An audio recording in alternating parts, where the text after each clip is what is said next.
गणपती विसर्जनाच्या आनंदमय वातावरणाच्या दुसऱ्याच दिवशी आदर्श गाव बल्लाळवाडी तालुका जुन्नर जिल्हा पुणे येथे एक धक्कादायक घटना घडली मित्रांनो। गावातील एका निरागस मुलीवर अत्याचार झाल्याची माहिती समोर आली आहे।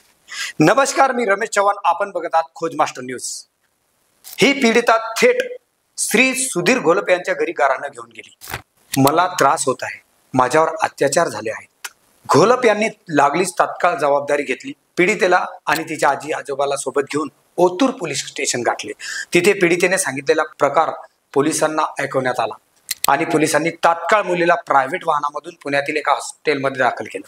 पण इथूनच प्रकरणातील गोंधळ आणि धक्कादायक गोष्टी समोर येऊ लागल्या।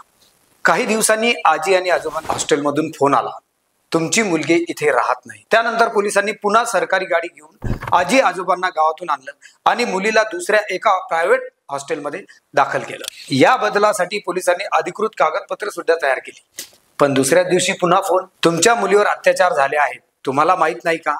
आम्ही या प्रकरणात कायदेशीर कारवाई करणार आहोत। पोलिसांनी पुन्हा सरकारी वाहन घेतलं, आजी आजोबांना पुन्हा सोबत घेतलं आणि पुण्याला आले आणि पीडितेला परत आणलं। मुलगी 4 ते 5 दिवस पोलीस स्टेशनमध्ये तपासण्यासाठी ठेवण्यात आली।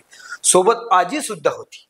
या दरम्यान FIR सुद्धा झाला आणि तिघांना अटक सुद्धा करण्यात आला। राहुल बबन ससाने पीडितेचे वडील, एकनाथ डोंगरे आणि आदर्श रोहिदास उतले सर्व राहणार बल्लाळवाडी। पण आता परिस्थिती आणखीन गुंतागुंतीची होत चालली आहे। पोलिसांच्या अंतर्गत चर्चेनुसार असं समोर आले की या प्रकरणात अजून काही आरोपी असण्याची दाट शक्यता आहे। तपासासाठी अत्यंत महत्त्वाचं म्हणजे पीडितेचा मोबाईल CDR काढण्यात आला, टॉवर लोकेशन आणि आरोपी आणि वडिलाचे कॉल रेकॉर्ड सुद्धा तपासण्यात आले। कारण धक्कादायक बाब म्हणजे पीडितेवर स्वतः तिच्या वडिलांनीच अत्याचार केल्याची शक्यता व्यक्त केली जात आहे।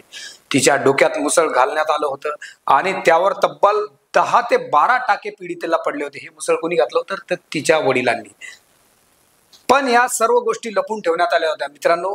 हॉस्टेलमध्ये दाखल करण्यात आलं असताना वडील मुलीला मारतात असं दाखवलं आणि खरा प्रकार दडपण्यात आला होता। घटनेचे 2 महिने उलटले आणि आजही आळेफाटा पोलीस स्टेशनमध्ये पीडितेला आणून सोडलं होतं, पण तपास मात्र झाला नाही। 3 ते 4 महिने पीडिता घराबाहेर असून सुद्धा आरोपीची संख्या वाढण्याची शक्यता असताना पोलिसांनी अद्याप तपास चक्र फिरवलेले नाही।